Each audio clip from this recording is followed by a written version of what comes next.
Hi everyone, कैसे हैं आप लोग।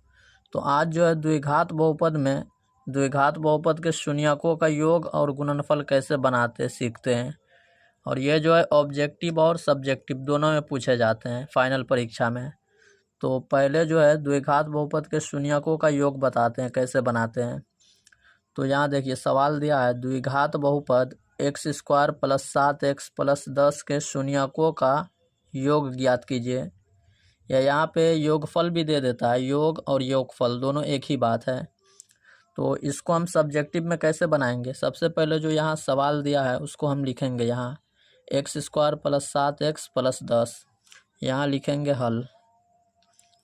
उसके बाद सवाल उतारना है, क्या दिया है यहाँ लिखेंगे x² + 7x + 10। अब इसमें जो है a b c का मान पहचानते हैं। देखिए a का मान होता है x² से पहले वाला, a का मान होता है x² का गुणांक। यहाँ x² से पहले कुछ नहीं है तो 1 है। यहाँ 2 3 4 कुछ भी आ जाता है, लेकिन यहाँ कुछ नहीं है तो 1 होगा। यहाँ लिखेंगे a का मान 1।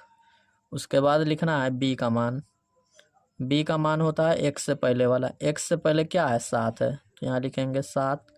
और लास्ट में जो होता है वो होता है c का मान, यहाँ लिखेंगे c = 10। अब निकालना है शून्यकों का योगफल। यहाँ जो है हम शून्यकों का योगफल भी लिख सकते हैं, या तो उसकी जगह पर हम अल्फ़ा + बीटा लिखेंगे, क्योंकि शून्यकों का योगफल जो है उसको हम अल्फ़ा + बीटा से सूचित करते हैं।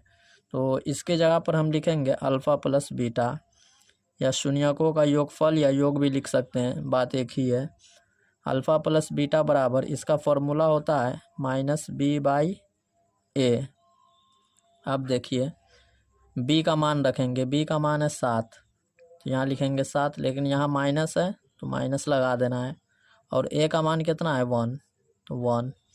अब देखिए बट्टे के नीचे 1 है, तो बट्टे के नीचे 1 जो है उसको छोड़ देंगे, तो हमारा क्या बच जाएगा -7 is the right answer. 2 number में जो है इसी तरह बनाना है, सब्जेक्टिव में पूछा जाए तो। अगर ये क्वेश्चन ऑब्जेक्टिव में आता है तो डायरेक्ट इसको हम बना देंगे -b/a। b का मान -7 और a का 1, तो -7 आंसर हो जाएगा। एक लाइन में बन जाएगा ऑब्जेक्टिव में। और सब्जेक्टिव में आपको इतना बनाना है 2 नंबर में। अब देखिए ये जो सवाल था शून्यकों का योगफल था या योग। अब बनाते हैं शून्यकों का गुणनफल कैसे बनाते हैं। देखिए इससे पहले वाला सवाल था शून्यकों का योग, अब इसमें हम बनाएंगे शून्यकों का गुणनफल। इसको भी बनाने का तरीका वही है, सिर्फ फार्मूला चेंज हो जाएगा। यहाँ हम लिखेंगे हल। पहले सवाल को उतारेंगे x² + 7x + 10। हाँ, a का मान कितना है x² से पहले 1, और b का मान कितना है 7, उसके बाद c का मान 10। अब निकालना है शून्यकों का गुणनफल। तो शून्यकों का गुणनफल जो होता है उसको हम सूचित करते हैं अल्फ़ा × बीटा से, या शून्यकों का गुणनफल भी लिख सकते हैं। तो इसको जो है शॉर्ट में हम अल्फ़ा × बीटा लिख देते हैं, क्योंकि ये जो अल्फ़ा × बीटा है ये शून्यकों के गुणनफल के बराबर होता है। अब अल्फ़ा × बीटा का फॉर्मूला क्या होता है, अल्फ़ा × बीटा इसका सूत्र होता है c/a। अब c का मान कितना है देखिए 10, और a का कितना है 1। अब 1 जो है नीचे आ गया तो 1 को छोड़ देंगे, तो हमारा क्या हो जाएगा 10 इज़ द राइट आंसर। अब इस पे जो है जितना क्वेश्चन आ जाए शून्यकों का योग और गुणनफल बनाना तो बना सकते हैं। सिर्फ जो है यहाँ देखिए सवाल चेंज रहेगा, यहाँ 2x², यहाँ 12x, यहाँ 20 40 कुछ भी आ सकता है, सवाल चेंज हो जाएगा लेकिन बनेगा सब इसी तरह।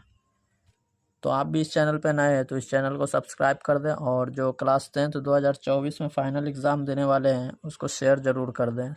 तो चलिए मिलते हैं अगले क्लास में।